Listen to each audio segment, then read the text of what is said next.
দাদা আরেকটা বিয়ে করেছিলেন, যেটা আমার বাবার পছন্দ ছিল না। আচ্ছা, সেই জন্য সে চলে এসেছিল। আচ্ছা, আর আরেকটা রিজন হচ্ছে দাদার কাছ থেকে আমার চাচারা যারা ছিলেন তারা জোর করে সব সম্পত্তি লিখে নিয়েছে। ওকে, এই জন্য বাবা ওখানে আর যায়নি। আচ্ছা, এরপরে জানি মানে যাইনি। হ্যাঁ, ওকে, ঠিক আছে, হ্যাঁ বলেন। তারপর বেড়ে ওঠা ভালোই চলছিল। আমি ছোটবেলা থেকে ছবি আঁকতে খুব পছন্দ করতাম। মানে আপনি কি প্রথম সন্তান নাকি? না, ভাইয়া প্রথম সন্তান। মানে আপনারা এক ভাই এক বোন? হ্যাঁ হ্যাঁ। ভাইয়া যখন স্কুলে বাবা কি যেত, করতো? আমার বাবা গাড়ি চালাতো। বাবা ট্যাক্সি ক্যাব ছিল, সিএনজিও ছিল। একটা বাবা চালাতো, নিজে? নিজের। চলছিল সবকিছু ভালোই। আমি ভাইয়ার সাথে স্কুলে যেতাম। আমার পড়াশোনা খুব ভালো ছিল বলে আমাকে প্লেতে না ভর্তি করে নার্সারিতে ভর্তি করা হয়। আচ্ছা, তো টিচার আমাকে ভর্তি করতে চায়নি, বললো যে এত ছোট বাচ্চা পারবে না। তো তবুও আম্মু বলছে যে নার্সারিতে ভর্তি করেন, যদি সে না পারে তাকে নিচের ক্লাসে নামাই দিন। আমার নানা ভাইয়ের খুব ইচ্ছে ছিল আমাকে মাদ্রাসায় পড়ানোর। যখন আমি ক্লাস 1-এ উঠি তখন আমাকে একটা মাদ্রাসায় ভর্তি করে দেওয়া হয়, সেটাও ঢাকাতেই। সেখানেও পড়াশোনা খুব ভালো ছিল। আমি ক্লাস 5 পর্যন্ত মাদ্রাসাতেই পড়ি। ক্লাস 5 পর্যন্ত সবকিছু ঠিক ছিল, কিন্তু আমার বাবা প্রায় সময় অসুস্থ থাকতেন, যে কারণে আমাদের ফিনান্সিয়াল সাপোর্ট দেওয়াটা তার জন্য খুব কঠিন হয়ে যেত। বাবা অসুস্থ থাকার কারণে পড়াশোনা কন্টিনিউ করতে করতেও মাঝে মধ্যে সমস্যা হতো। লাইক প্রাইভেট পড়তে পারতাম না ঠিক মতো, বা আমাদের ঠিক মতো বাসায় বাজার করা হতো না। তবুও মা হচ্ছে একটা জিনিস বলতো সবসময়, যে না খেয়ে থাকবো কিন্তু কাউকে বুঝতে দিব না যে না খেয়ে আছি। তাতে হয়তো বা আত্মসম্মান বোধটা থাকে। যখন আমি ক্লাস 7-এ উঠলাম তখন আমার বাবা অনেক বেশি অসুস্থ হয়ে যান। সে বেড রেস্টে ছিল, বিছানা থেকে উঠতে পারতো না। তো বাবা অসুস্থ হয়ে যাওয়ার পরে আম্মু ডিসাইড করে যে আম্মুকে কিছু একটা করতে হবে, আমাদের পড়াশোনাও কন্টিনিউ করাতে হবে। এই জন্য আম্মু সিদ্ধান্ত নেয় যে সে বাংলাদেশের বাহিরে চলে যাবে। বাবার ইচ্ছে ছিল না, সে চায়নি যে আম্মু বাংলাদেশের বাহিরে চলে যাক, ওখানে গিয়ে কিছু একটা করুক। আব্বুর ইচ্ছে ছিল সবসময় যে আমরা সবাই একসাথে থাকবো, যাই করি না কেন একসাথেই থাকবো। এরপর আম্মু বাবার বিরুদ্ধে গিয়েই তার পাসপোর্ট করে, ভিসার জন্য অ্যাপ্লাই করে, আর একটা সময় হয়েও যায়। তো আমার নানা মারা যায় 2012-এ আগস্টে। তো তখন আম্মুর প্রায় যাওয়ার ডেট চলে আসছে। কোথায়, কোন দেশে? জর্ডানে। জর্ডানে? হ্যাঁ। তখন তুমি ক্লাস 7-এ পড়ো? হ্যাঁ, আমি তখন ক্লাস 7-এ পড়ি। 2012-এর সেপ্টেম্বরের 17 তারিখে আম্মু বাংলাদেশ থেকে চলে যায়। এটা তোমার বাবার একেবারে অনুমতি? কোনো ইচ্ছে ছিল না। কি পেশায় যায় উনি তখন? Home servant. Home servant. কত সালের কথা বলছো? 2012। এই বিষয়গুলো একটু খেয়াল রাখবেন। হ্যাঁ। তো যখন বাবা আম্মুকে যেতে দিতে চায়নি, তো আমরা যখন এখানে ছিলাম আম্মু তো ওখানে ছিল, মানে সে একটু খাপছাড়া ভাবে হয়ে গেছিল। সকালে কখন উঠছি, আমি স্কুলে যাচ্ছি কিনা, আমার পড়াশোনা ঠিক মতো হচ্ছে কিনা, এগুলো সে খুব একটা কেয়ার করতো না।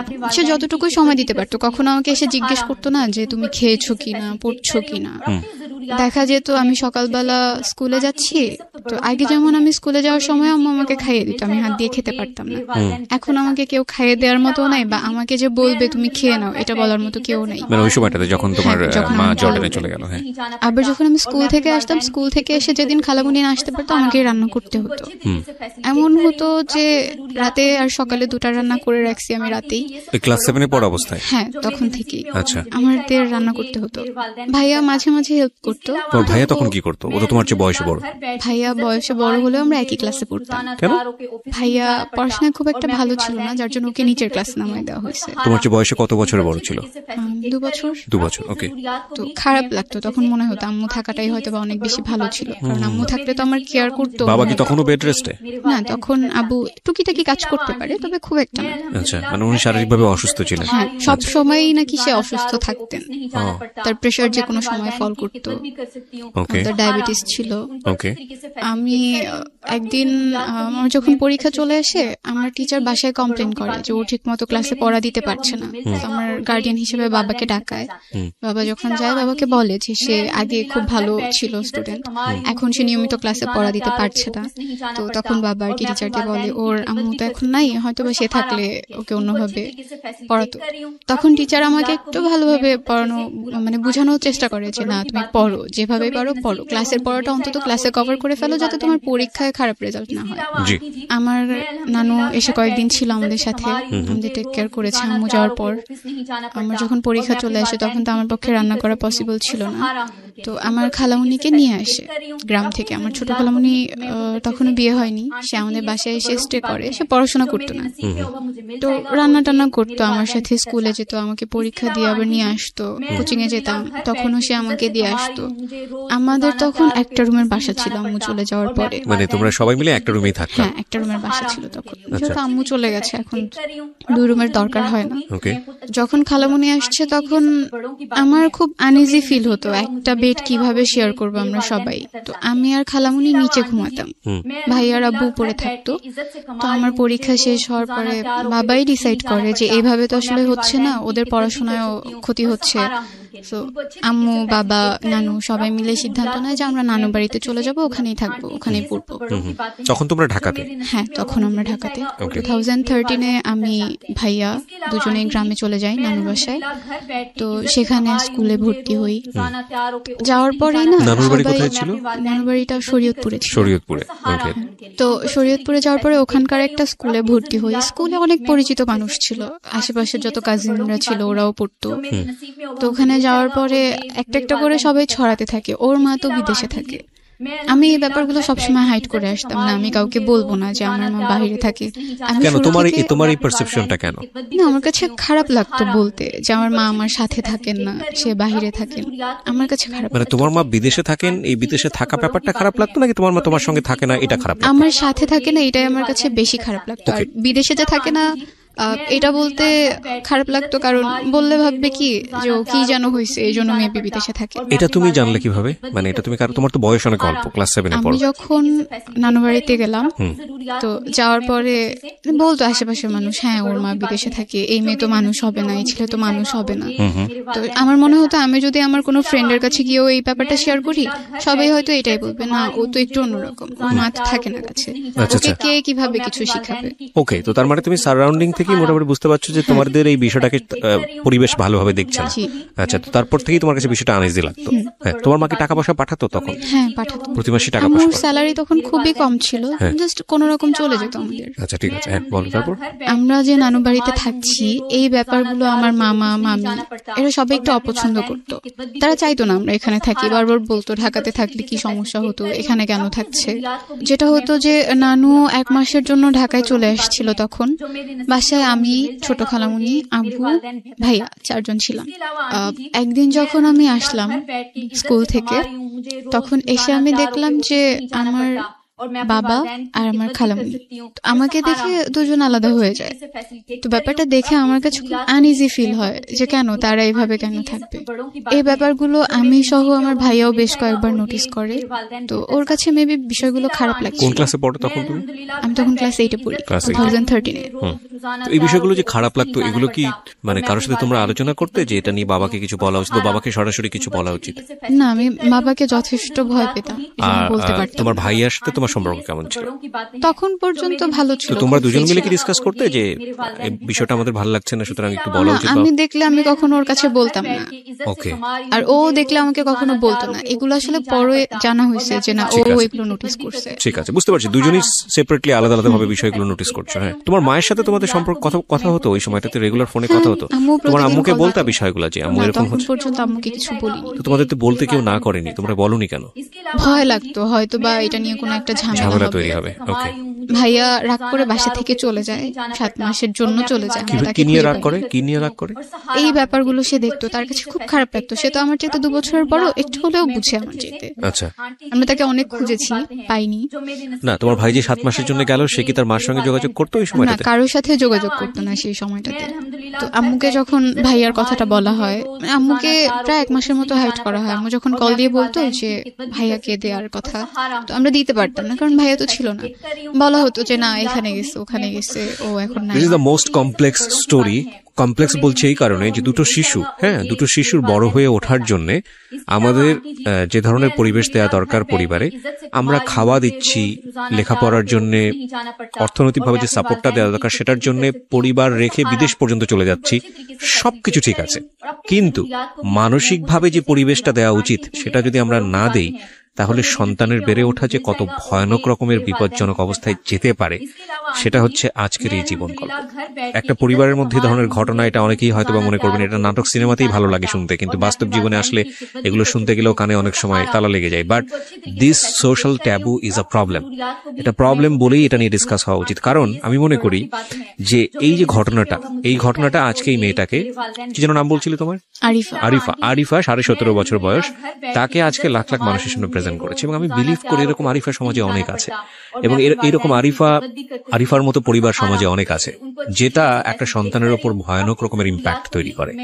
এবং আমি সবসময় এই জিনিসগুলোর বিপক্ষে ইন আ সেন্স যে আপনি যখন আপনার বেবিটাকে নিয়ে আসলেন দুনিয়াতে, তার মানে আপনি একটা রেসপন্সিবিলিটি নিয়ে এসছেন, এবং সেখানে কোনো কম্প্রোমাইজ নাই।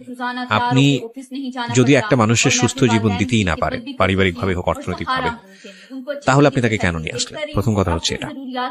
দ্বিতীয় কথা হচ্ছে, যদি আপনার সামর্থ্য না থাকে, আপনাকে চেষ্টা করতে হবে, প্রতি মুহূর্তে চেষ্টা করে যেতে হবে। ওই চেষ্টাটাই হচ্ছে হলো আপনার প্রমাণ করা যে না, আপনি চেষ্টা করে যাচ্ছেন। কিন্তু আপনি চেষ্টা করলেন না, এমন কিছু করলেন যেটার জন্য একটা সন্তান ভয়ানক রকম ভাবে মানসিকভাবে ক্ষতিগ্রস্ত হচ্ছে, এবং এই ক্ষতিগ্রস্ত ব্যাপারটা অর্থনৈতিকভাবে দেখা যায় না, কিন্তু একটা মানুষকে শেষ করে দিতে পারে। দেখুন, একটা বাচ্চা কিন্তু পরিবার থেকে বের হয়ে গেছে, এবং যে বাবা যে কাজটা করছে বা মা যে বিষয়টা করলো, এই বিষয়গুলো নিয়ে একটু ডিসকাস হওয়া উচিত ছিল যে প্রবলেমটা আসলে কোথায়।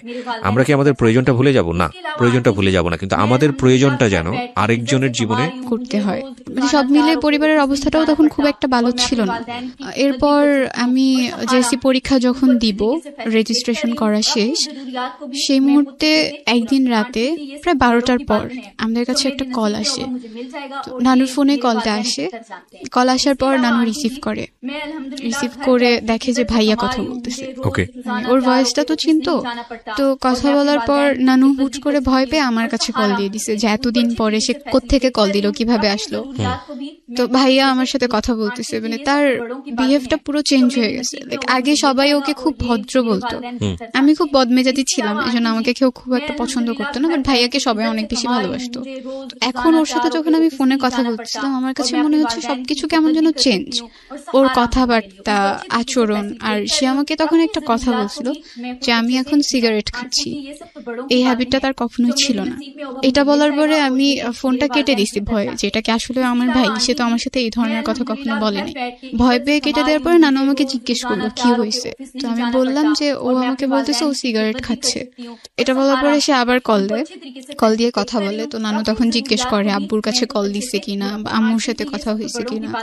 তো তখন ও বললো যে আম্মুর তো নাম্বার নাই আমার কাছে, বাট আব্বুর সাথে কথা হয়েছে। আব্বু বলছে যে কালকে আব্বুর ওখানে যেতে, আমি কালকে ওখানে যাবো। তো ও আসলো। কয়েকদিন সে ঢাকাতে ছিল, আমার মেজো খালামণির ওখানে ছিল। তারপর তাকে শরীয়তপুরে নিয়ে আসা হয়। তখনও সবকিছু ভালোই চলছে। আমার কিন্তু তোমরা জিজ্ঞেস করলে না তুমি কোথায় ছিলা এতদিন যাবত, কি কেন সিগারেট খেয়েছো, কি প্রবলেম, কি হচ্ছে? সে বলতো যে তার কাছে ভালো লাগেনি, তার পড়াশোনা ভালো লাগতো না, এই জন্য সে চলে গিয়েছিল। এক্সাক্ট রিজনটা সে তখন পর্যন্ত বলেনি কাউকে। কারণ বাসায় আসার পরে সে জানে যে এখন পর্যন্ত সবকিছু ঠিকঠাক, ওই ব্যাপারগুলো এখন পর্যন্ত কেউ জানে না, এজন্য সেও বিষয়টা এড়িয়ে যায়। আবার যখন পরীক্ষা কাছে আসে, আমার মামারা সবাই একদিন বাড়িতে আসে। আসার পরে আমি শুনছি যে আমাকে দূরে রেখে তারা সবাই কিছু একটা নিয়ে ডিসকাস করছে, আমাকে ব্যাপারগুলো জানতে দিচ্ছে না। আমার পরীক্ষা যখন চলে আসছে তার 2 দিন আগে আমি ঘুমিয়ে পড়ছি, তখন ছোট খালামণির সাথেই ঘুমাই। আমি আর খালামণি ঘুমানোর পরে রাত 2টা বাজে আমার ঘুম ভেঙে যায়। আমি প্রচুর এফএম শুনতাম, মিডনাইট পর্যন্ত এফএম শুনতাম। তো শুনতে শুনতে ঘুমায় পড়তাম। সেদিন এফএমটা শোনা হয়নি, মামারা সবাই বাসায় ছিল, এই জন্য 2টা বাজে যখন আমার ঘুম ভেঙে যায়, আমি তখন বাইরে খুব শাউট শুনতে পারি যে সবাই খুব চিল্লাচিল্লি করছে, আর বলছিল আমার নাম নিয়ে যে ওকে তো এখানে রাখা যাবে না, ওকে এখানে রাখলে আমরা কেউ এই বাড়িতে আসবো না। আমার বড় মামিও বলছিল যে ও কেন এখানে থাকবে, এত কিছুর পরে আপনি ওকে এখানে রাখতে চান। এগুলো আমার নানুকে বলার পরে নানু জাস্ট বলছিল যে আমি ওকে ফেলতে পারবো না, আমি ওকে কোথায় রাখবো, ও কার কাছে গিয়ে থাকবে, আমি ওকে আমার সাথেই রাখবো। যখন আমি এই কথাগুলো শুনছিলাম আমার কাছে খুব খারাপ লাগছিল। আমি জানতে চাচ্ছিলাম যে কি এমন হয়েছে যার কারণে তারা আমাকে এই কথাগুলো বলতেছে যে আমাকে এখানে রাখবে না। পরীক্ষার আগের দিন রাতে আবার শুনতে পেলাম যে আমার বাবার সাথে আমার ছোট খালামণির অ্যাফেয়ার ছিল। আমি যখন এই কথাগুলো শুনলাম আমার মনে হলো আমার মাথার উপর আকাশ ভেঙে পড়েছে। মানে এটা নিয়ে রাতের বেলা গন্ডগোল হচ্ছিল? হ্যাঁ, এটা নিয়ে গন্ডগোল হচ্ছিল। এটা তোমার খালামণির বিয়ের পরে? হ্যাঁ, খালামণির বিয়ের 3 থেকে 4 মাস পরে। আস্তে আস্তে জানতে পারলাম যে তোমার বাবা তখন কোথায় ওই সময়? বাবা তখন ঢাকাতে। আচ্ছা, সে তখন ঢাকাতেই ছিল, ঢাকাতেই থাকতো। তো যখন এগুলো হয়, এই কথাগুলো যখন হচ্ছিল, তখন খালামণি নানুর বাসায় ছিল। তার হাজবেন্ডের সাথে তার তখন ঝামেলা চলছিল। এই ব্যাপারগুলো নাকি আরো প্রায় 2 মাস আগে থেকে কথাবার্তা হচ্ছিল, কিন্তু এইভাবে না। তখন পর্যন্ত খুব একটা কেউ জানত না। বড় মামার বাসায় নাকি ছোট খালামণির হাজবেন্ড বেড়াতে যায়, সেখানে গিয়ে সে মামার মামির সাথে এই কথাগুলো শেয়ার করে যে এরকম এরকম একটা কিছু হয়েছে। যখন আমাকে এগুলো বলা হয়, আমাকে একদম আমার নানু সামনাসামনি বলছিল যে তোর বাবাকে আমরা এত ভালো জানতাম, তোর বাবা এই কাজটা কিভাবে করলো। আমি তখন পড়ছিলাম, পরীক্ষা পরের দিন। আমার কাছে প্রচন্ড খারাপ লাগছিল, আর আমি বিশ্বাস করতে পারছিলাম না যে আমার বাবা এমন কিছু একটা করতে পারে। আর এখন যে এই ব্যাপারটা অনেক দূর এগিয়ে গেছে, যেখানে আমার আম্মু আমার খালামণিকে অনেক বেশি আদর করতো, তার জামা কাপড় থেকে শুরু করে এভরিথিং আম্মুই দিত। আমার পরীক্ষার আগের দিন পর্যন্ত তো এগুলো ঠিক আছে, আম্মুর সাথে আমার তখন পর্যন্ত কথা হয়নি। আমি যে আম্মুকে ফোন দিয়ে বলবো যে মা এগুলো তো ঘটছে, তুমি কি কিছু জানো কিনা, সেই সুযোগটাও আমি পাইনি। পরের দিন আমার পরীক্ষা, আমার প্রথম পরীক্ষার দিন। বাবা মার কাছে তো সবাই দোয়া চায়, যদি দূরে থাকে তাও দোয়া চায়। আম্মুর সাথে কথা বলতে পারিনি, কিন্তু আব্বুকে আমি কল দিলাম। কল দেওয়ার পরে আমার বাবার প্রথম প্রশ্ন ছিল তুমি কার সাথে থাকতে চাও, তোমার আম্মুর সাথে নাকি আমার সাথে? তো আমার আসলে অনেক খারাপ লাগে। আমি তো দোয়া চাওয়ার জন্য আব্বুর কাছে কল দিয়েছিলাম। এইরকম কোন একটা প্রশ্ন আমি আশা করিনি। আমি তখন কিছু বলিনি, কলটা কেটে দিছি। কেটে দেওয়ার পরে পরীক্ষা দিতে গেলাম। এক্সাম হলে গিয়ে আমি লিখতে পারছি না, মানে আমার বারবার মনে হচ্ছে এসব কি হচ্ছে আমার চারপাশটায়। সবকিছু তো খুব ভালো ছিল, গোছানো ছিল, এগুলো কেন হচ্ছে? আমার বাংলা পরীক্ষাটা খুব খারাপ হয়। তো পরীক্ষা যখন দিয়ে আসছিলাম আমি তো খুব কান্না করছিলাম। আমার 2টা খুব ক্লোজ ফ্রেন্ড ছিল স্কুলে, তো ওরা আমাকে জিজ্ঞেস করে কি হয়েছে, কান্না কেন করতেছি, সবকিছু তো ঠিক ছিল, হঠাৎ করে কি হলো? তো আমি তখন শুধু এইটুকু বলছিলাম যে আমার মামারা চায় না আমি আর নানু বাড়িতে থাকি, কিন্তু আমি এখান থেকে গিয়ে কোথায় থাকবো, আমার তো কারোর সাথে থাকার মতো জায়গা নেই। তো বলতেছে কেন, আঙ্কেল আছে না, আঙ্কেলের কাছে গিয়ে থাক, তোর তো এটা আরো ভালো একটা অপশন, ঢাকায় গিয়ে পড়তে পারবি, আবার সবকিছু আগের মতো হয়ে যাবে। আমি বললাম যে না, এটা পসিবল না, যেহেতু এখানে থাকা স্টার্ট করছে, আমি চাই এখান থেকে পড়াশোনাটা কন্টিনিউ করতে। আর নানু যতটা আদর করে এতটা আদর কেউ আমাকে করবে না। আমি পরীক্ষা দিয়ে বাসায় আসার পরে তখন এই ব্যাপারগুলো নিয়ে গন্ডগোল হচ্ছে। তো নানু তখন মামাদেরকে বলল যে ওকে যদি তোরা এখানে না রাখিস আমিও এখানে থাকবো না, আর তোর যদি ইচ্ছা হয়, আমার বড় মামাকে বলছে যে তোর যদি ইচ্ছে হয় তুই আমাকে খাবারের কোনো টাকা টুকা দিস না, আমার লাগবে না, আমি এভাবেই চলতে পারবো, যা আসে জমি থেকে সেটা দিয়ে চলতে পারবো। তো নানুর সাপোর্টটা আমার মনে হয় তখন সবচেয়ে বেশি কাজে লেগেছে মেন্টালি স্ট্রং থাকার জন্য। আম্মুর সাথে আমি ব্যাপারটা প্রথম শেয়ার করি আমার বাংলা পরীক্ষা শেষ হওয়ার পরে। আম্মু নাকি এই ব্যাপারগুলো শুনেছে, যখন থেকে কথা হচ্ছে তখন থেকেই শুনেছে, কিন্তু সে আমাকে কিছু বুঝতে দেয়নি। আর এটা নিয়ে বাবার সাথেও তার খুব ঝামেলা হয়েছে। যেটা হতো যে এই ব্যাপারের পরে বাবা আমাকে ফোন দিত না, আমি বাবার সাথে কথা না বলে থাকতে পারতাম না। আমি নিজের থেকে তাকে দিনে 4 থেকে 5 বার কল দিতাম, কিন্তু সে রেসপন্স করতো না। কল রিসিভ করলেও বলতো যে আমি এখন ব্যস্ত আছি, পরে কথা বলি। এরপর আমি ক্লাস 9-এ ভর্তি হলাম। জেএসসি রেজাল্ট পাবলিশড হলো, রেজাল্ট খুব একটা ভালো হয়নি, তবুও আম্মু কোনো রকম খুশি ছিল। আর তখন থেকে আসলে স্টার্ট হয় আমার উপর সবার যে একটা প্রেশার। আমি কারো বাসায় গেলেই প্রথম প্রশ্ন হতো তুই কিছু জানতি না, তুই কি কিছু দেখিস নাই, এগুলো যে ঘটছে একদিনেই ঘটে গেল, তোর কি কখনো চোখে পড়ে নাই? তখন কিছু বলার ছিল না আমার, আমি ওখান থেকে চলে আসতাম। এরপর থেকে আশেপাশের মানুষগুলোর সাথে আমি কথা বলা খুব কমিয়ে দিই, কারো বাসায় যেতাম না, সবাইকে অ্যাভয়েড করা স্টার্ট করে দিই যে না আমি আমার মতো করে থাকবো, কাউকে লাগবে না। যখন ক্লাস 9-এ ভর্তি হলাম, ক্লাসে পারফরমেন্স ভালো থাকার কারণে টিচাররা আমাকে খুব আদর করতো, সবাই চিনতো। একদিন তখন ফেব্রুয়ারি ছিল, করিডোরে দাঁড়ানো ছিলাম স্কুলে, আমার একটা ফ্রেন্ড আমার সাথে ছিল। আমাদের স্কুলে কলেজও আছে। হঠাৎ করে কলেজের ভাইয়েরা যখন যাচ্ছিল, আমার একটা ফ্রেন্ড বলছিল, একটা ছেলেকে দেখিয়ে বলছিল যে এই ছেলেটা তো খুব সুন্দর, আমার খুব ইচ্ছে করে এর সাথে প্রেম করতে, যদি আমাকে বলতো আমি এক পায়ে রাজি হয়ে যেতাম। তো আমি হেসে দিচ্ছি, আমি কিছু বলি নাই। ছেলেটা এতটাও সুন্দর না যে তার সাথে প্রেম করতে হবে। এই কথাটা বলার পরে সে আমাকে বলছে যে তুমি জাস্ট ওর সাথে ফ্রেন্ডশিপ করে দেখাও। বলছি আমি যদি এখন হুট করে গিয়ে তাকে বলি যে ভাই আমি আপনার সাথে ফ্রেন্ডশিপ করবো, সে তো আমাকে একটা চড় দিয়ে দিবে, পিচ্চি মেয়ে কোত্থেকে আসছে ফ্রেন্ডশিপ করতে। এটা বলার পরে সে বলতেছে আমি তোমাকে ফোন নাম্বার কালেক্ট করে দিব এনিহাও, বাট তোমার ওর সাথে ফ্রেন্ডশিপ করে দেখাতে হবে, যদি তুমি না পারো তুমি স্কুলে আসবে না। লাইক একটা চ্যালেঞ্জের মতো হয়ে গেছে। আমি বললাম ওকে ফাইন, তুমি যদি আমাকে নাম্বার কালেক্ট করে দিতে পারো আমি দেখবো বাকিটা কিভাবে কি করা যায়। তখন পর্যন্ত আমার কোনো পার্সোনাল ফোন ছিল না। তো প্রায় 1 মাস পরে সে আমাকে একদিন মেসেজে একটা নাম্বার দিল, আর তার নামটা আমি এখানে বলতে চাচ্ছি না। তো নামটাও সাথে লিখে দিছিল যে এটা ওর নাম্বার। তো আমি ওকে জিজ্ঞেস করলাম কিভাবে কালেক্ট করছো, বললো যে আমার একটা ফ্রেন্ড আছে তার কাছ থেকে কালেক্ট করে দিছি। কোন ক্লাসে পড়ো তখন তুমি? তখন আমি ক্লাস 9 ক্লাস 9 পড়ো। তোমার ভাই কি তোমার সঙ্গে থাকে? না, ভাইয়া তখন ঢাকাতে থাকতো, ঢাকাতে আব্বুর সাথে, বাবার সঙ্গে থাকতো। হ্যাঁ, তুমি থাকতো তোমার নানুর সঙ্গে। হ্যাঁ। আচ্ছা। তো আমি সেদিন রাতেই একটা মেসেজ দিই, মেসেজ দেওয়ার পরে হ্যাঁ ছেলেটাকে মেসেজ দিই। ছেলেটা কি তোমাদের স্কুলের কলেজ সেকশনে পড়তো? হ্যাঁ হ্যাঁ। ওকে। সে তখন ইন্টারমিডিয়েট ফার্স্ট ইয়ারে পড়তো। তুমি তখন ক্লাস 9? হ্যাঁ। তো মেসেজ দেওয়ার পরে সে রিপ্লাই দেয়, সাথে সাথেই রিপ্লাই দেয়, জিজ্ঞেস করে কে। তো আমি আমার পরিচয়টা গোপন রেখেই তার সাথে কথা বলছিলাম। জি। আমি যখন তাকে মেসেজ দিছি তখন আমি আমার ফ্রেন্ডকে বললাম যে আমি তো তাকে মেসেজ দিছি, সে রিপ্লাই দিছে। তার আগে তুমি আমাকে একটু বলো, সেটা হচ্ছে যে আমরা এখান থেকে আবার শুনবো তোমার কাছে, কিন্তু এটা নিয়ে তোমার বাবার সঙ্গে তোমার যোগাযোগ হতো, তোমার বাবা বিষয়টাকে ডিনাই করতো, মানে তোমার সঙ্গে কথা বলতে চাইতো না। বিষয়টা কিরকম ছিল যে বাবা তোমাকে যে প্রশ্নটা করেছিল যে তুমি কার সঙ্গে থাকবা, বাবার সঙ্গে থাকবা নাকি ওখানে থাকবা, সেটার সিদ্ধান্ত আসলে এসে পায়নি, বা তুমি বাবার সঙ্গে থাকছো না এই কারণে বাবা তোমার উপর রাগ করেছিল, বিষয়টা কিরকম? না, বিষয়টা এমন না, বাবা আসলে চাইতোই না, সে আমাদেরকে দূরে সরাতে চাচ্ছিল আস্তে আস্তে, সে চাচ্ছিল তার মতো করে আলাদা থাকতে। আচ্ছা। আর আম্মুও চাইতো না যে আমি বাবার সাথে কথা বলি, বাবার সাথে সম্পর্ক রাখি। আর ভাইয়া থাকতো, ওর তো ঢাকায় থেকে আবার পড়াশোনা করা স্টার্ট করে দিছে, ওর ওখানে থাকার মতো খুব একটা জায়গা ছিল না, তো এই জন্য ও বাবার সাথে থেকেই পড়াশোনাটা করতো। তুমি এই ঘটনা ঘটার পরে মার সঙ্গে কি বিষয়গুলো নিয়ে কথাবার্তা হলো? মা কি তোমাকে কিছু জিজ্ঞেস করেছিল এই বিষয়গুলো নিয়ে? আম্মু আমাকে কিছু জিজ্ঞেস করেনি। আমি যখন পরীক্ষা দিয়ে আসার পর আম্মুর সাথে কথা বললাম, আমার খুব মন খারাপ ছিল, পরীক্ষা তো ভালো হয়নি, তার উপর বাসায় এত কথা হচ্ছে। তো আম্মুকে আমি বললাম যে মা আমার পরীক্ষা ভালো হয়নি। জিজ্ঞেস করলো কেন? আমি বললাম বাসায় এরকম এরকম কথা হচ্ছে, তারা আমাকে এখানে রাখতে চাচ্ছে না, কারণটাও বললাম। তো বলতেছে আচ্ছা ঠিক আছে, তুমি কয়েকদিন থাকো, পরীক্ষাটা দাও, তারপর দেখা যাবে কি হয়। তো ওই ছেলেটাকে আমি যখন মেসেজ দিই তখন আমি আমার ফ্রেন্ডকে সাথে সাথে ইনফর্ম করলাম যে আমি তো ওকে মেসেজ দিছি।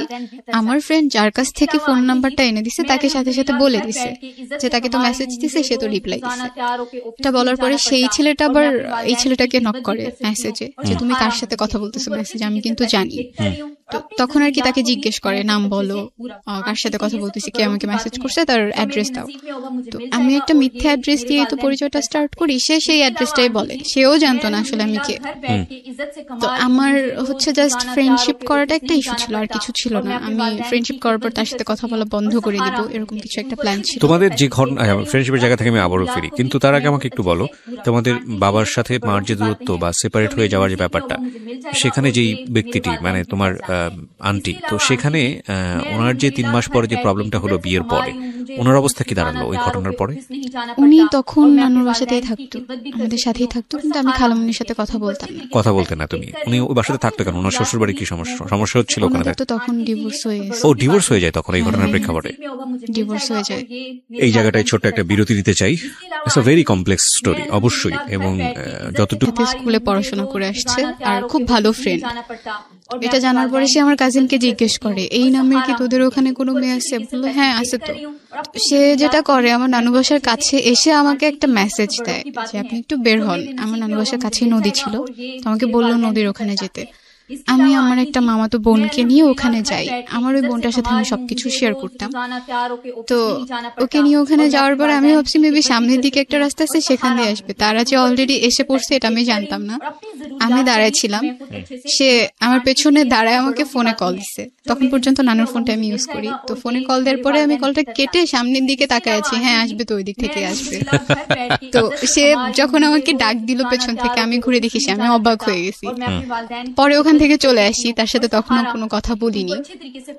চলে আসার পরে অনেকবার মেসেজ দিল আরেকবার চাওয়ার জন্য। তো আসলে আমি ভয় পেতাম খুব, আমার যে চাচাতো মামারা ছিল সে যদি দেখে ফেলে বা কেউ যদি দেখে, এটা নিয়ে কিছু একটা হয়ে যাবে। এমনিতেই তো বাসায় এত ঝামেলা আমাকে নিয়ে, আমাকে তারা এখানে রাখতে চাচ্ছে না।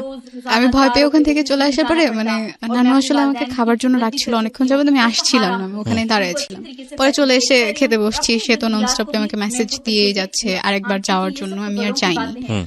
তো সেদিন রাতে কথা হলো, আমি অনেক রাত পর্যন্ত এফএম শুনতাম, সেদিনও শুনছিলাম।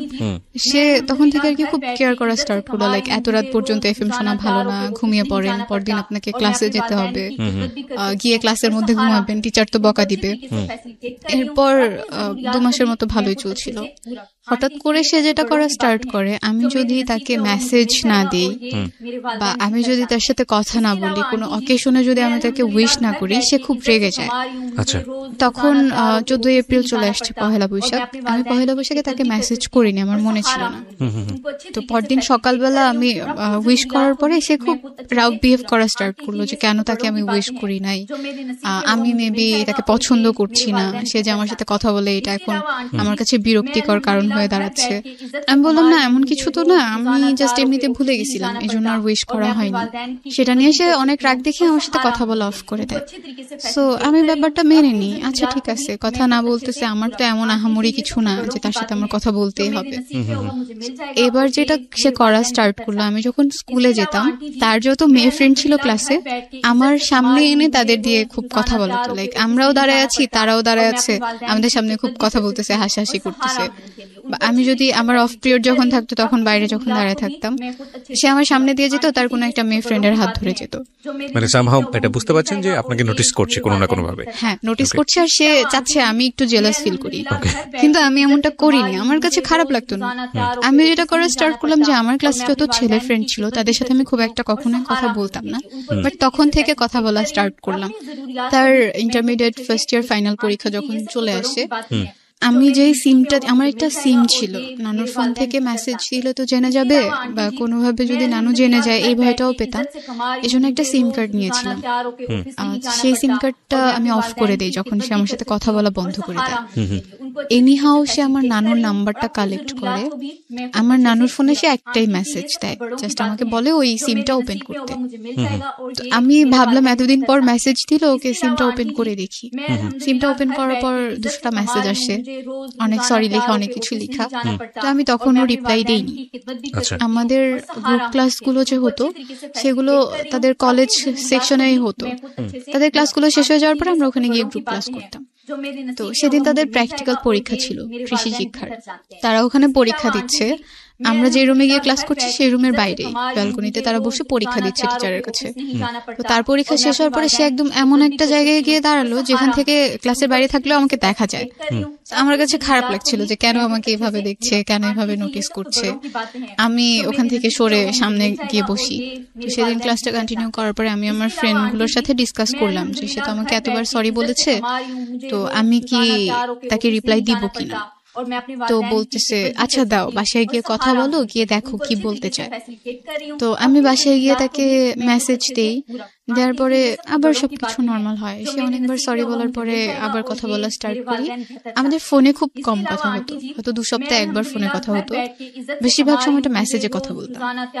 2-3 দিন যাওয়ার পরে আমি একদিন বলি যে আমার প্রচন্ড মাথা ব্যথা করতেছে, এখন মেসেজ করতে পারবো না, আমার খারাপ লাগতেছে। সে তখন আমাকে একটা মেসেজ পাঠায় যে বাসা তো খুব কাছে, আমি কি আসবো, দেখে যাবো। বলছি না, আপনার আসার দরকার নেই, কেন আসবে। তো সে বলতেছে ওকে ফাইন, আমি মেসেজ করতেছি, যদি খারাপ লাগে তখন বলবেন যে হ্যাঁ খারাপ লাগতেছে। আর এর মাঝখানে সে আরেকটা টেক্সট করে যে আমি আপনার মাথায় হাত বুলাই দিয়ে আপনি ঘুমায় যান। ব্যাপারটা একটু আমার কাছে অন্যরকম লাগে, হঠাৎ করে এই কথাটা সে আমাকে কেন বলবে।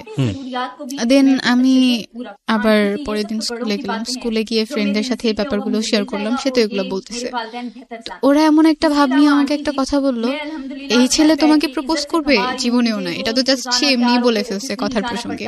আমি বললাম, আচ্ছা আমি কি দেখতে এতটাই খারাপ, এতটাই কুৎসিত যে আমাকে সে প্রপোজ করতে পারবে না? বাসায় চলে আসি, আবারও তার সাথে কথা বলা স্টার্ট করি।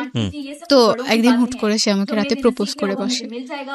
তো করার পরে আমি সেদিন এটা কি তাকে বললাম, এসএমএস এর মাধ্যমেই করে নাকি হ্যাঁ মেসেজে। মেসেজেই করে? আচ্ছা, তো সে যখন প্রপোজ করে আমি তাকে না করে দিই, রিফিউজ করে দিই। করার পরে সে বললো, ওকে ফাইন, তুমি যদি সময় নিতে চাও সময় নিতে পারো, আমার কোনো প্রবলেম নেই, আর আমি জোর করছি না, আমার জোর করার দরকারও হবে না। তখন থেকে সে যেটা করলো, কলেজে আসা কমিয়ে দিল। সে চেষ্টা করছিল ট্রান্সফার হওয়ার অন্য কোনো কলেজে, সেটার জন্য অ্যাপ্লাই করেছে। তো আমার সাথেও তার খুব কম দেখা হতো। একদিন আমি একটা বিয়ের অনুষ্ঠানে গিয়েছিলাম, তো আমি একটা ব্ল্যাক কালারের ড্রেস পরা ছিলাম। তো সেদিন যখন আমি আসছি তার সাথে আমার রাস্তায় দেখা হয়, সেও একটা ব্ল্যাক কালারের ড্রেস পরা ছিল। তো দিন বাসায় আসার পরে মানে বলতেছে, হ্যাঁ আজকে তো ম্যাচিং হয়ে গেছে ড্রেসেও। বললাম, ম্যাচিং হয়ে গেছে, এটা তো আহামরি কিছু হয় নাই, ম্যাচিং হলেই কি আর না হলেই কি। তো সে বলতেছিল যে হ্যাঁ আপনি মেবি আমার মেসেজে বিরক্ত হচ্ছেন, আমি আর মেসেজ করবো না। বললাম, ওকে ফাইন, মেসেজ করার দরকার নাই। তবুও করতো, হঠাৎ করে দুই একটা মেসেজ করতো, আবার করতে করতে কথাও হতো অনেকক্ষণ পর্যন্ত।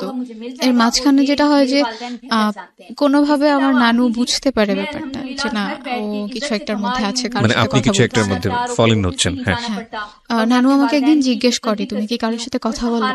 আমি আসলে এই প্রশ্নটার জন্য তখনও প্রস্তুত ছিলাম না। আমি বললাম, না তো, আমি কারোর সাথে কথা বলি না, সবকিছু ঠিক আছে। তো যেটা হয় যে সে আমাকে একদিন রাতে বলল সে বাংলাদেশের বাইরে চলে যাওয়ার জন্য ট্রাই করতেছে, চলে যাবে, পড়াশোনা আর করবে না, এখানে স্টপ থাকবে। তো এটা বলার পরে আমার খারাপ লাগে যে কেন চলে যাবে, এখানেই থাকতো, পড়াশোনা করতো, কথা তো হচ্ছিলই, ফিল করতেছিলাম কিছু একটা হয়তো বা হচ্ছে। আর যেটা হতো, আমার তো খুব একটা ফ্রেন্ড ছিল না, আমার সবসময় লোনলি ফিল হতো যে আমার সাথে কথা বলার মতো কেউ নাই, আমাকে কেয়ার করার মতো কেউ নাই, আমি কোথাও গেলে আমার সাথে ঘুরতে যাওয়ার মতো কেউ নাই।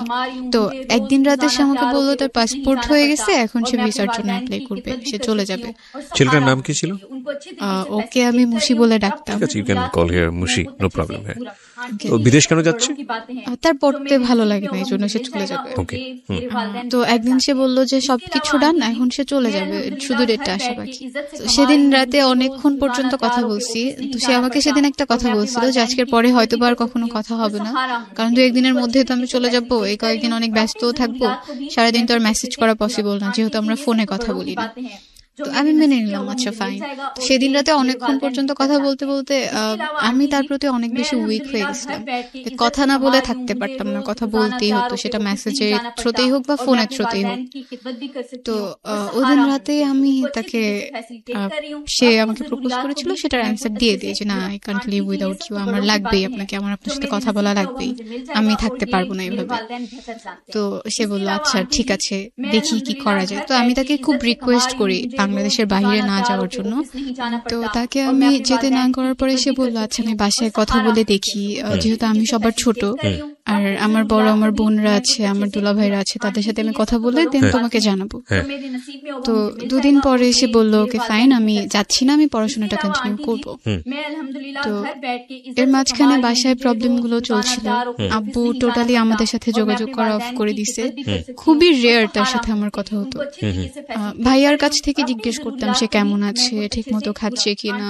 তো ভাইয়ার কাছ থেকে আপডেট পেতাম বলে বাবাকে আমিও কল করা অফ করে দিই, যেহেতু সে আমাকে ওভাবে কথা বলতে চায় না আমার সাথে, একটু এড়িয়ে চলছিল। তার মুশির সাথে আমি আমার ফ্যামিলির ব্যাপারগুলো তখন পর্যন্ত শেয়ার করিনি, আমি ভয় পেতাম যদি আমি এগুলো বলার পরে সে আমার সাথে রিলেশনটা না রাখে। এই ভয়গুলো কাজ করতো বলে আমি কখনো তার কাছে বলিনি, আর সেও কখনো আমাকে জিজ্ঞেস করেনি আমি নানু বাড়িতে কেন থাকি। ক্লাস 9টা এভাবে পার হয়ে গেল। আমি যখন ক্লাস 10-এ উঠলাম তখন আমার আম্মু বাংলাদেশে আসেন। তো আম্মু যখন বাংলাদেশে আসেন আমাকে বলা হয় যে আম্মু বাংলাদেশে আসবেন, ভাইয়া তাকে রিসিভ করতে যায়। আম্মু আমার ছোট মামার বাসায় উঠে, মামার বাসা ঢাকাতেই ছিল। তো আমি আর নানু গ্রাম থেকে ঢাকাতে যাই। যখন ঢাকাতে যাব তখন নানুর হাতে টাকা ছিল না, তো আমি টিউশন পড়াতাম, আমার 2টা কাজিনকে পড়াতাম। মানে আমি এতটা খুশি ছিলাম আম্মুকে দেখবো যে আমি সেই টাকাগুলো সব নানুকে দিয়ে দিছি, বলতেছি এটা দিয়ে আমরা ঢাকায় যাব, আম্মুর জন্য কিছু একটা কিনবো, এতদিন পর সে আসতেছে। তো আমি যখন ঢাকায় যাই, আমি গিয়ে আমার বড় মামার বাসাতে উঠি নানু সহ। আম্মু আসে ভাইয়ার সাথে। আম্মু যখন আসে সে আমাকে ওভাবে না খেয়াল করেনি, মানে সে চিনতে পারতেছিল না। সে কত বছর পরে আসলো বলো তো? আম্মু প্রায় 2.5 বছর। 2.5 বছর পরে। আচ্ছা। তো আমি অনেক রোগা হয়ে গেছিলাম, খুব কালো হয়ে গেছিলাম। সে ওভাবে আমাকে বুঝতেই পারেনি যে এটাই আমি হব। সে একটু অবাক হয়ে গেছে আমাকে দেখে। তো এটা বলার পরে আমি হেসে দিছি। তো আম্মু আমাকে জড়ায় ধরলো, হাকটাক করলো। যেদিন প্রথম 2 বছর থেকে 2.5 বছর পর আমি আম্মুর সাথে শুলাম রাতে, অনেক গল্প করলাম এতদিন কি হয়েছে। আম্মুর সাথে অনেক গল্প করার পরে পরের দিন আমরা শপিং করতে যাই মামি সহ। সেখান থেকে আমরা শপিং টপিং করে বাসায় আসি। তো আর কি সব ধরনের কথাই তখন পর্যন্ত বাসায় হয়। খালামুনির সাথে বাবার ওই অ্যাফেয়ারটার কথাও তখন হচ্ছিল। তো আম্মুকে মামা অনেক দোষারোপ করছিল। আম্মু বলতেছিল আসলে আমার কিছু করার নেই, এটা আমার ভাগ্যে ছিল, এই জন্য হয়ে গেছে, এখন আমি কি করতে পারি। বাট আমি চাই আমি আমার ছেলে নিয়ে সবসময় একসাথে থাকবো, সুখে থাকবো। আচ্ছা। আর আমি কোনো বিয়েও করব না। এই ডিসিশনটা আম্মু তখনই নেয়। আর তখন থেকে আমি ঠিক করি যে জীবনে যাই করি না কেন, যত বড়ই হই না কেন, আম্মুর জন্য করব প্রত্যেকটা জিনিস। আর তার জন্য হলেও আমাকে এমন একটা লেভেলে গিয়ে দাঁড়াতে হবে, স্ট্যাবলিশ হতেই হবে, যাতে মানুষ আমাকে কোনো কিছু না বলতে পারে বা আমার মাকে কোনো কিছু না বলতে পারে। যখন ক্লাস 10 উঠলাম তখন আম্মু আমার সাথে গ্রামে চলে আসে নানুর বাসায়। নানুর বাসায় তো তখন আমি আর নানুই থাকতাম, কারণ আমার ছোট খালামণির তখন আরেকটা বিয়ে হয়ে গেছে। তো খালামণির বিয়ে হয়ে যাওয়ার পর খালামণি শ্বশুর বাড়িতে থাকে, আমি নানু আম্মু একসাথে থাকতাম। আস্তে আস্তে অনেক মাস থাকার পরে আম্মু ডিসাইড করে আম্মু আর যাবে না জর্ডান, সে অন্য কোথাও যাওয়ার ট্রাই করবে। ভাইয়াও ছিল, ভাইয়াও থাকতো আমাদের সাথে, সে ঢাকাতে পড়তো। তখন আসতো ভাইয়ের সাথে না আমার খুব ঝগড়া হতে লাগলো, তখন আমাকে সহ্য করতে পারতো না, আম্মু আমাকে প্রচন্ড আদর করতো এই জন্য। তো ওর সাথে জেলাসি করার কারণে ঝগড়াটাও অনেক বেশি হতো, তো সম্পর্কটাও আস্তে আস্তে খারাপ হতে থাকে। আমি ওর সাথে খুব একটা কথা বলতাম না, কারণ কথা বলতে গেলেই সে রেগে যায়, আমার সাথে ঝগড়া করে। এরপর সাথেও আমার কন্টিনিউয়াসলি কথা হচ্ছে। কথা বলার প্রসঙ্গে আমি একদিন ওকে বলি যে আমার আম্মু তো আগে বাংলাদেশের বাইরে থাকতো, আম্মু এখন বাংলাদেশে এসেছে। তো বলছে আচ্ছা ঠিক আছে। এরপরে একদিন আম্মুকে দেখতে চাইলো, ওদের পড়া না রেখে এফএম কেন শুনছো? তো আমি বললাম যে তুমি একটু শোনো, তোমার ভালো লাগবে। তো সেই সময়টা থেকে আমি আর আম্মু মিডনাইটে যেই শোগুলো হতো বা রাতে যেই শোগুলো হতো সেগুলো একটা ইয়ারফোন ভাগ করে শুনতাম। আম্মুও শুনতো, আমিও শুনতাম। আম্মুর এটা একটা নেশার মতো হয়ে যায়, সে প্রতিদিন শুনতো, আমাকে শুনতে নিতে না। আমি যখন শুনতে যেতাম তখন বলতো যাও গিয়ে পড়তে বসো, তোমার শোনা লাগবে না, তুমি বাচ্চা মানুষ, সেগুলো শুনে কি করবা। আমি পড়তে বসতাম, আবার লুকিয়ে লুকিয়ে নানুর ফোন থেকেও শুনতাম। আম্মু একটা কাজ করলো, আমাকে নানুর ফোন ধরতে একদম নিষেধ করে দিল। মানে সে চাচ্ছিল আমিও একটু এই সব সম্পর্ক থেকে দূরে থাকি, পড়াশোনায় ইনভলভ হয়ে যাই। এই কারণে নানুর ফোনটা ধরতে বারণ করছে, আর নানু আমাকে তার ফোনটা ধরতে দিত না। আর আমি তো নানুর ফোন থেকেই মেসেজ করতাম। তখন কি করবো, এই জন্য টেনশনে পড়ে গিয়ে আম্মুর ফোন থেকেই লুকিয়ে লুকিয়ে একটু একটু মেসেজ করতাম, লুকিয়ে লুকিয়ে একটু একটু ফোনে কথা বলতাম। ও আমাকে সব সময় রিকোয়েস্ট করতো দেখা করার জন্য, কিন্তু আমি বাসার সবাইকে ভয় পেতাম বলে দেখা করতাম না, কখনোই করতাম না। যতটুকু দেখা হতো, আমি যদি স্কুলে যেতাম কখনো সামনে পড়ে গেলে দেখা হতো, এছাড়া দেখা হতো না। একদিন তার একটা ফ্রেন্ডের মাধ্যমে আমাকে একটা গিফট দেয়। তো সেটা আমি যখন বাসায় নিয়ে এসে আলমারিতে রেখে দিছি, আম্মু যখন আলমারিটা খুলছে সেটা সে দেখে ফেলছে। তো তার কথা হচ্ছে আমি তো তোমাকে টাকা দিই নাই, তুমি এটা কোত্থেকে পাইছো? আমাকে বারবার জিজ্ঞেস করতেছিল এটা কে দিল। আমি তখন আম্মুকে বললাম, বলার পরে বলতেছে ওকে ফাইন, গিফট নিয়ে আসছো ভালো কথা, এটা তো এখন রিটার্ন করতে পারবো না, করলেও হয়তো সে এটা নিবে না। এরপর থেকে তুমি কখনো তার কাছ থেকে কোনো গিফট আনবে না, কোনো কিচ্ছু আনবে না, আমি যদি দেখি তুমি আনছো তো তোমাকে মার দিব। তো আমি বললাম আচ্ছা ঠিক আছে, আনবো না। আমার মা আমাকে একটা কথা বলছিল ওই দিন যে এমন কিছু করো না যাতে সেও খারাপ থাকে তুমিও খারাপ থাকো, বা আমার মতোই তোমার সাথে কিছু একটা ঘটে। তখন থেকে না এই ব্যাপারগুলো আমাকে খুব টাচ করা স্টার্ট করলো। আমার মনে হতে থাকলো হ্যাঁ, আমার যদি বিয়ে হয়, বিয়ের পরে যদি আম্মুর মতো কিছু একটা আমার সাথে ঘটে, আমারও যদি সেপারেশন হয়ে যায় বা ডিভোর্স হয়ে যায়, এই ব্যাপারগুলো খুব বেশি টাচ করতো আমাকে। তবুও রিলেশনশিপটা আমি কন্টিনিউ করছিলাম। পরীক্ষার একদম আগ দিয়ে আমি আমার বয়ফ্রেন্ডের সাথে ব্যাপারগুলো শেয়ার করি। করি, আমার ফ্যামিলিতে যা যা ঘটছে সবকিছু বলি, এক্সেপ্ট আব্বুর সাথে খালামুনির অ্যাফেয়ারটা বাদ দিই। এইটুকু স্কিপ করে পুরো ঘটনাটা বলি যে তাদের মাঝখানে একটা সম্পর্ক ছিল যার কারণে আম্মুর সাথে আব্বুর সেপারেশন হয়ে গেছে। তো তখন সে প্রথমবার এটা জানতে পারে। সে আমাকে তখন খুব সান্ত্বনা দেয়, কয়েকদিন খুব কেয়ার করা স্টার্ট করে, বাট তারপর থেকে সে আমাকে অ্যাভয়েড করা স্টার্ট করে দেয়। আমার সাথে কথা বলতো না, আমি কল দিলে কল কেটে দিত, আমি মেসেজ দিলে রিপ্লাই দিত না। আমার পরীক্ষা চলে আসছে বিধায় আমিও ওগুলোকে একটু সাইডে রেখে দিলাম, আমি আমার মতো করে পড়াশোনা করতে লাগলাম। পরীক্ষা দেওয়ার পরে 14 ফেব্রুয়ারিতে ভ্যালেন্টাইন্স ডে ছিল, সেদিন সে আমাকে একটা মেসেজ দিল। এই পরীক্ষা চলাকালীন তার সাথে আমার কোনো কথা হয়নি, তো মেসেজ দেওয়ার পরে শুধু সেই দিনটাই কথা হয়েছে রাতে মেসেজে। এর মাঝখানে আমার ভাইয়া পড়াশোনা টোটালি ছেড়ে দিছে বলে আম্মু ডিসাইড করে যে ওকে বাংলাদেশের বাইরে পাঠিয়ে দিবে। আমার আঙ্কেল থাকে মালয়েশিয়া, তো তার সাথে কথা বলে ভাইয়াকে মালয়েশিয়া পাঠিয়ে দেওয়া হয়। তখন আমার পরীক্ষা চলছে, আমার একটু মন খারাপও ছিল ভাইয়া চলে গেছে। তো এটা নিয়ে ওর সাথে আমার মাঝে মাঝে কথা হতো যে ভাইয়া চলে গেছে, এখন তো কারোর সাথে আমি ঝগড়াও করতে পারি না, গল্প করার মতো কেউ নাই, তো খারাপ লাগে। আর আমি একদম একা হয়ে গেছি, পরীক্ষা বলে কোনো ফ্রেন্ডও আমাকে সময় দিতে পারে না, কারোর সাথে কথাও হয় না। তো সে একটু কোম্পানি দিত আমাকে, যতটুকু পারতো দিত। তো আমার যেদিন রেজাল্ট পাবলিশড হয় সেদিন সবার প্রথমে ওই আমাকে আমার রেজাল্টটা জানায়। তো আম্মুর ফোনে কল দিছে, তো আম্মু ভাবছে আমার কোনো ফ্রেন্ড মেবি, আম্মু আমাকে দিয়ে দিছে। তো আমি যখন বললাম আমার রেজাল্ট পাবলিশড হয়েছে আম্মু, সিজিপিএ এত, তো আম্মু বলতেছে কে কল দিছে। তো এখন তো বলতে পারতেছি না সে কল দিছে। তো আম্মু জিজ্ঞেস করতেছে তোমার ফ্রেন্ড কল দিছে, তোমার ফ্রেন্ডের রেজাল্ট দেয়নি? বলছি না, ওর রেজাল্ট এখনো পাইনি। তো রেজাল্ট পাবলিশড হওয়ার পরে ডিসাইড করতেছিল সবাই আমাকে কোথায় রাখবে, কোথায় ভর্তি করবে। আমার ইচ্ছে ছিল ঢাকায় ব্যাক করার, ঢাকাতেই পড়ার, বাট আম্মু চাচ্ছিল না, কারণ থাকা খাওয়ার একটা প্রবলেম হবে, আর সে মেয়েদের কোনো হোস্টেলেও আমাকে রাখবে না। মানে গ্রামের মানুষের একটা ধারণা হচ্ছে হোস্টেলে থাকা মানেই মেয়েরা খারাপ হয়ে যায়। শরীয়তপুরে একটা মহিলা কলেজ আছে, সেখানে আমাকে ভর্তি করা হয় আমার একদম অনিচ্ছার বাইরে, আম্মু সবকিছু করে। ওখানে আমি যখন ভর্তি হই, বাসা থেকে কলেজে যেতে প্রায় 1 ঘন্টা লাগতো, অনেকটা জার্নি করতে হতো। আম্মু চাচ্ছিল না যে আমি বাসায় থাকি, আর মামারাও অনেক কিছু বলতো, মামুনি অনেক কিছু বলতো, আমার বড় মামি যে, এজন্য কেউ চাচ্ছিল না যে আমি বাসায় থেকে পড়ি। আমাদের কলেজের একটা হোস্টেল আছে, তো আম্মু আমাদের যে হোস্টেল সুপার ছিল তার সাথে কথা বলে আমাকে ওখানে ভর্তি করে দেয়। আমি প্রথম 1 মাস বাসা থেকে কলেজটা কন্টিনিউ করি, এরপরে হোস্টেলে উঠে যাই। আমার যখন রেজাল্ট পাবলিশড হয় আর আমি কলেজে ভর্তি হব, তার 2 দিন আগেই আম্মু আবার জর্ডানে চলে যায়। তো চলে যাওয়ার পরে আমি 1 মাস কলেজ থেকে বাসায় যাতায়াত করতাম।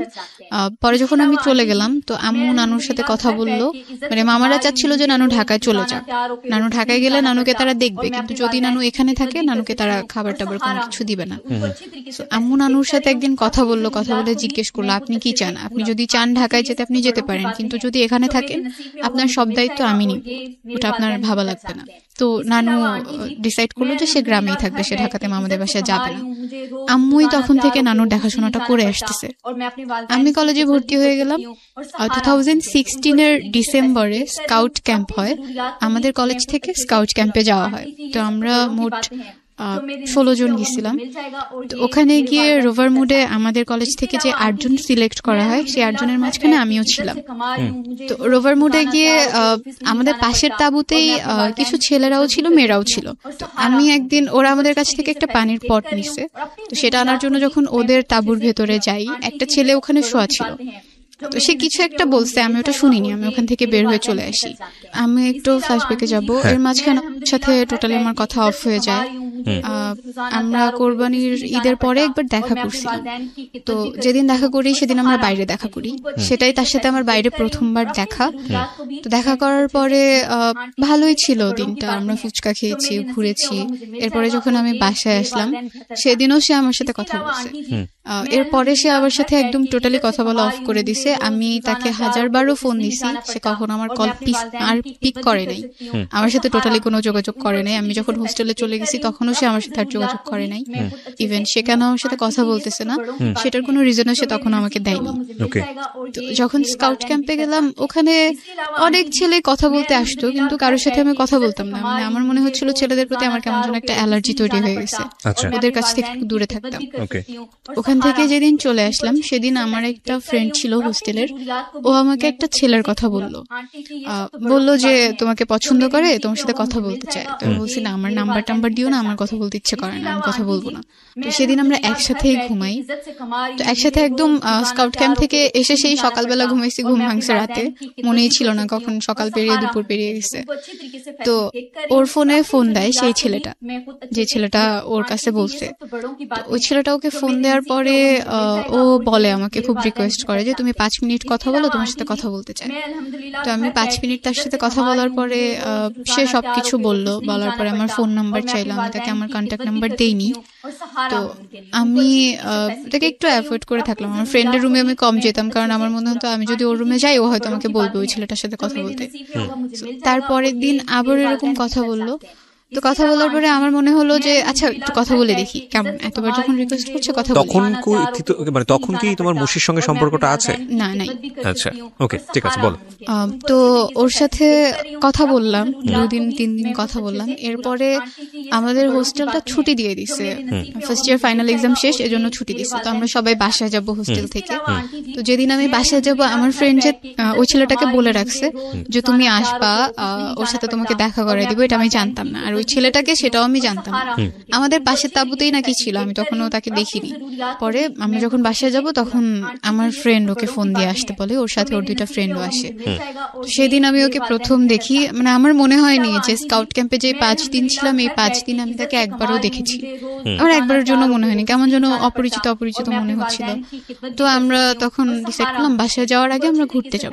তো শরীয়তপুরে একটা পার্ক আছে নড়িয়াতে, সেই পার্কে গেলাম, সবাই ঘুরলাম, অনেক ছবি তুললাম। তো সেখান থেকে বাসায় চলে আসলাম।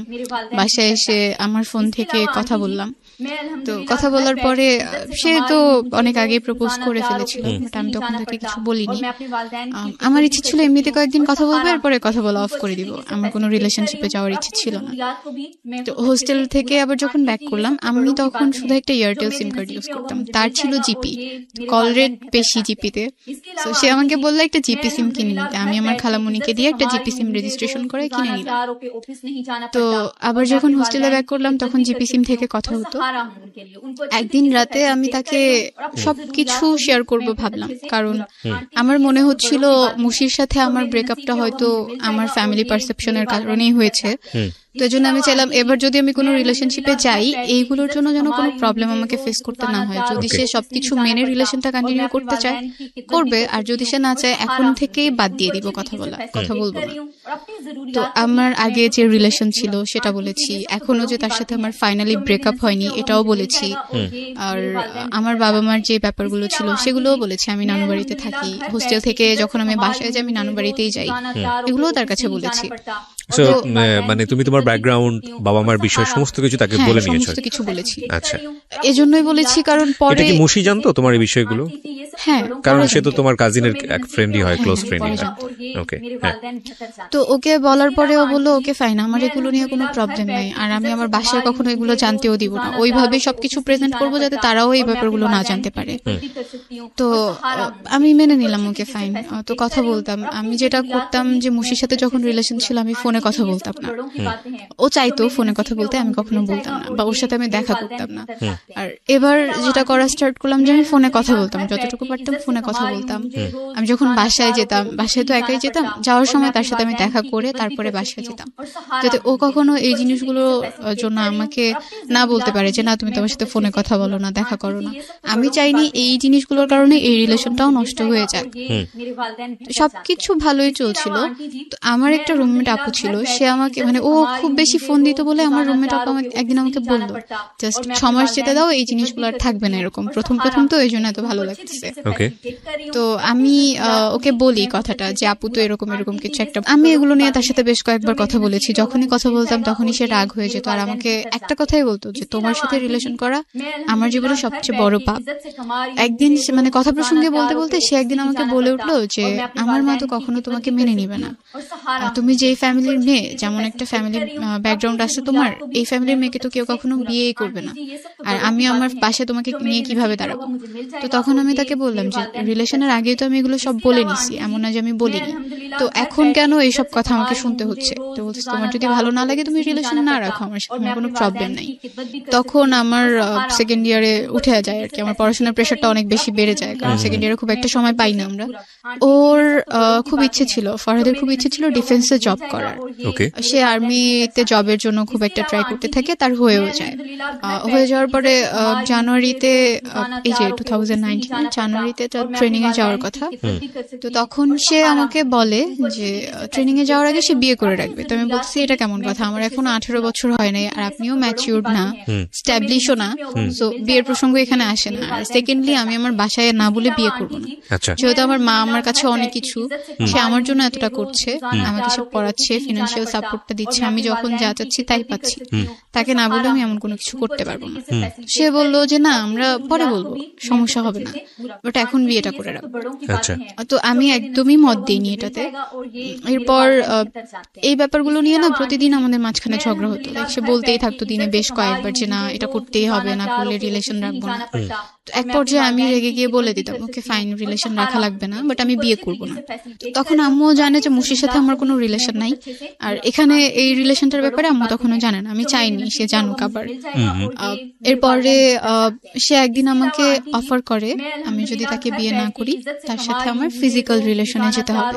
এটা অফার করে? হ্যাঁ, আমার মানে খুব খারাপ লাগছিল যে কেন বিয়ে না করলেই কি এটা করতে হবে, এমন তো কোনো কথা নেই। তো সে আমাকে বলল যে তুমি তো তোমার আগের রিলেশন যার সাথে ছিল তার সাথে অনেক কিছু করে বেড়াইছো, আমি তো সবই জানি। এই কথাটা যখন সে আমাকে বলছে তখন আমি তাকে জিজ্ঞেস করলাম কিভাবে জানেন, কি করে বেড়াইছি, কি প্রুফ আছে আপনার কাছে, সেগুলো আমাকে দেখাতে হবে। তো বলতেছে না আমি কেন দেখাবো, আমি শুধু জানি যে হ্যাঁ অনেক কিছু হয়েছে, আর সেই তো আমাকে সবকিছু বলছে। তো ব্যাপারটা আমার খুব ইগোতে লাগে যে কেন আমাকে এভাবে সে বলবে। আমি তখন মুশির সাথে কথা বলি এই ব্যাপারটা নিয়ে, আর ওকে তখন আমি প্রথমবার বলি এই রিলেশনটার ব্যাপারে, এর আগে আমি নিজে কখনো ওকে গিয়ে বলিনি। অনেকদিন পরে এইসব ব্যাপার নিয়ে কথা বলাতে ও খুব একটা ইন্টারেস্ট দেখাচ্ছিল না এই ব্যাপারগুলো নিয়ে কথা বলাতে, যেহেতু তার সাথে আমার অনেকদিন পর কথা হচ্ছে। তো ওকে জিজ্ঞেস করার পরে ও জাস্ট বললো যে না তার সাথে আমার কথা হয়নি, একদিন জাস্ট আমাকে বলছে তোমার সাথে তার রিলেশন চলতেছে, এইটুকু। এরপরে আমি তাকে ব্লক করে দিছি, এছাড়া তার সাথে আমার কোনো কথাই হয়নি। পরে বুঝতে পারলাম যে ফরহাদ এগুলো বানিয়ে বানিয়ে বলছে। আচ্ছা, এরপর আমি যখন ঢাকায় বেড়াতে আসি, ফরহাদও আসে ঢাকায় বেড়াতে, আসার পর 1 ঘন্টা সে আমাকে এই জিনিসটার জন্য ফোর্স করতে থাকে না তোমাকে এটা করতেই হবে যদি তুমি বিয়ে না করো। তো এর মাঝখানে আমার ইন্টারমিডিয়েট পরীক্ষাও চলে আসে, পরীক্ষাটা আমি দেই, আল্লাহর রহমতে পরীক্ষাটা আমার ভালো হয়েছে। তো পরীক্ষা ভালো হওয়ার পরে আমি অ্যাডমিশন টেস্টের জন্য ঢাকায় আসি। ঢাকায় আসার পরে সে ঢাকায় আসে আবার, ফরহাদ ঢাকায় এসে আবার আমার সাথে দেখা করে। তো সেদিন প্রায় 2 ঘন্টার মতো আমি তার সাথে ছিলাম, সেদিনও সে এই একই ব্যাপার নিয়ে কথা বলতেছে। আমি চাচ্ছিলাম একটু ভালো সময় কাটাতে, আমি চাচ্ছিলাম তাকে সব খুলে বলতে, তাকে বোঝাতে যে না এটা করা ঠিক হবে না, এটা কেন করবো, আর বিয়েও যদি করি সেটাও পরে করবো, এখনো তো বিয়ের বয়স হয়ে যায় না যে এখনই বিয়ে করা লাগবে। এটা বলার পরে সে খুব রাগ করে আমার সাথে, আর আমার সামনে তার ফোনের যে সিম কার্ডটা ছিল সেই সিম কার্ডটা ভেঙে ফেলে। ভেঙে ফেলার পর আমাকে বলে আজকের পর থেকে আমি তোমার সাথে কখনো কথা বলবো না। বললাম আমাকে ফাইন, কথা বলা লাগবে না। তার আরো একটা সিম কার্ড ছিল, সেটা দিয়ে আবার আমাকে নক দেয়, আবার অনেক বুঝায়, কিন্তু আমি এই জিনিসগুলো বারবার অ্যাভয়েড করছিলাম। তো আমি তাকে বললাম যে সামনে তো আমার অ্যাডমিশন টেস্ট, এগুলো নিয়ে আমি কোনো প্রেশারের মধ্যে থাকতে চাই না। রোজার ঈদের মধ্যে আমি আবার গ্রামে আসি নানু বাসায় বেড়াতে। নানু বাসায় থাকি 2 দিনের মতো, 2 দিন পরে আমি ঢাকায় যাই, গিয়ে আমি আমার একটা ভাইয়ার বাসায় বেড়াতে চাই ঢাকায়। ভাইয়ার বাসায় যখন যাই আমার প্রচন্ড রকমের জ্বর চলে আসে, প্রচন্ড কাশি আসতো, কাশির সাথে রক্তও পড়তো। সবাই ভাবছিল যক্ষা হয়েছে হয়তো, এটার জন্য হসপিটালে যাওয়া লাগতো আমার প্রায় প্রতিদিন, কফ পরীক্ষা করা লাগতো, ব্লাড টেস্ট করা লাগতো। একদিন কফ পরীক্ষা করার পর সেটা রিপোর্ট দেয়, তো বলে যে আবারও কফ পরীক্ষা করা লাগবে। আমি কফ পরীক্ষা আবারও করতে যাই, যাওয়ার পরে সেদিন রিপোর্ট নিয়ে জাস্ট গাড়িতে উঠছি, এখন বাসায় যাব। বাসায় যখন যাওয়ার জন্য গাড়িতে উঠলাম, হুট করে আম্মু আমাকে কল দেয়। কল দেওয়ার পরে আম্মু আমাকে বলতেছে তুমি কই। আমি বললাম যে হ্যাঁ আমি এখন হসপিটাল থেকে বাসায় যাচ্ছি। তো আম্মু বললো যে তোমাকে একটা কথা বলবো, তুমি একটু সাইডে গিয়ে আমাকে কল দাও। তো গাড়িতে ছিলাম, এই জন্য সাইডে যেতে পারিনি। গাড়ি থেকে নেমে আমি আম্মুকে কল দিলাম। কল দেওয়ার পর আমাকে বলতেছে তোমার বাবা আজকে মারা গেছে। What? আমাকে আম্মু তখন বলে যে তোমার বাবা আজকে মারা গেছে। তো তার ভেতরে কথাটা বলার মধ্যে না ওরকম কোনো ফিলিংস ছিল না যে সে কান্না করতেছে, সে ইমোশনাল হয়ে গেছে, এমন কোনো কিছু ছিল না। হুট করে যখন এটা শুনলাম, এর মাঝখানে বাবার সাথে তো আমার কোনো যোগাযোগ ছিল না, আমি জানতামও না যে সে কোথায় আছে, কার সাথে আছে। আম্মু মাঝে মধ্যে নাকি কল দিত, আম্মুর সাথে মাঝে মধ্যে কথা হতো। আম্মুকে বললাম যে আচ্ছা ঠিক আছে, আমি তোমার সাথে পরে কথা বলি, এটা বলে আমি বাসায় চলে আসলাম, ভাইয়াদের বাসায়। তো এর মাঝখানে সবাই জেনে গেছে ব্যাপারটা, সবাইকে বলা হয়েছে। তখন পর্যন্ত না আমার খারাপ লাগতেছিল না, আমার কেন জানি মনে হইতেছিল যে বাবা মনে হয় মরে গেছে, ভালোই হয়েছে। এখন হয়তোবা তাকে কেউ বলবে না যে সে তো খারাপ ছিল, এখন হয়তোবা কেউ তার উপর ভাগ বসাতে আসবে না, বা আমার আম্মুকে আর কোনো কথা শুনতে হবে না। আমি মনে মনে খুশি হয়েছি যে হ্যাঁ মরে গেছে তো ভালো হয়েছে। এখন তো আমি বলতে পারবো সবাইকে যে আমার বাবা মারা গেছে। এখন আমাকে এই কথাটা বলতে হবে না যে আমার বাবা মা সেপারেট, তারা আলাদা থাকে। The line is very very important for everybody যারা ফ্যামিলিতে আছেন। সন্তান যদি আপনার কাছে ইম্পর্টেন্ট হয়ে থাকে, এই কটা লাইন একটু মাথায় রাখেন সারাটা জীবনের জন্য। ওকে, তারপর এরপর আমি ভাইয়ার বাসায় গেলাম। ভাইয়ার বাসায় যাওয়ার পরে ভাইয়া ভাবছে যে আমি জানি না কিছু, মানে আম্মু যে আমাকে বলছে এটাও আমি কারোর কাছে তখনও বলিনি। ভাইয়া বলতেছে তোমাকে একটু মিরপুরে যাওয়া লাগবে, তোমার ফুপ্পি যাইতে বলছে। আব্বু তখন ফুপ্পির বাসায় মারা গেছেন। তো আমি ভাইয়াদের সাথে মিরপুরে গেলাম। আমার ভেতরে ওরকম কোনো কিছুই কাজ করতেছিল না যে আমার বাবা নাই, আমার একটা জিনিস হারাই গেছে, এরকম কোনো কিছু আমার ফিল হচ্ছিল না, আমার কান্নাও আসতেছিল না। আমি ফুপ্পি বাসায় যখন যাই, রোডে অনেক জ্যাম থাকার কারণে প্রায় রাত হয়ে যায়, 8টার মতো বেজে যায়। যাওয়ার পরে ওখানে গিয়ে আমাকে প্রথম কথা শুনতে হয় আসছে এখন ঢং দেখাইতে আসছে, বাবা মারা গেছে, তার মধ্যে কোনো কিছুই কাজ করে না, সে এখন রূপ দেখানোর জন্য আসছে, এটা বলতেছিল মেবি আমার কাজিনরা। তো যাওয়ার পরে আমি বাবাকে দেখতে পারিনি, তখন তাকে মাটি দেওয়া হয়ে গেছে কালশি কবরস্থানে। তো ওখানে 5 মিনিটের মতো মনে হয় আমি ছিলাম, এর বেশি আমি থাকিনি। আমি ভাইয়াদেরকে বলে ফুপ্পিদেরকে বলে চলে আসছি, কারণ আমি ওখানে কেন থাকবো, যেহেতু বাবাকে আমি আর দেখতে পারতেছি না, আর ওখানে সবাই বাজে ধরনের কথা বলতেছে, তো চলে আসছি ওখান থেকে। আসার পরে যেটা জানতে পারি যে বাবা নাকি খুব করে চাইতো আমি একবার তার সাথে দেখা করি, সে নাকি আম্মুকে সবসময় বলতো। তো আম্মু একবার আমাকে বলছিল যে তোমার বাবাকে তোমার ফোন নাম্বার দিব, আর তোমাকে তোমার বাবার ফোন নাম্বারটা দিব, তুমি তার সাথে গিয়ে একবার দেখা করে আসো। তো দেখা হয় নাই, কারণ আমি অসুস্থ হয়ে গেছিলাম, এই জন্য আর দেখাটা করতে পারিনি। ওখান থেকে আসার পরে আমার অতটা খারাপ লাগতেছিল না, কেন জানি আমার খুব খুশি লাগতেছিল, অনেক বেশি খুশি লাগতেছিল। আজকে আমি সবার কাছে বলবো যে হ্যাঁ আমার বাবা মারা গেছে, আমি ফেসবুকে একটা স্ট্যাটাস দিব আমার বাবা মারা গেছে। হয়তো আর কোনোদিনও কারো কাছে আমাকে বলতে হবে না, ছোট হতে হবে না যে আমার বাবা আলাদা থাকে, বা একটা ফ্যামিলি রিজনের কারণেই সে আলাদা থাকে।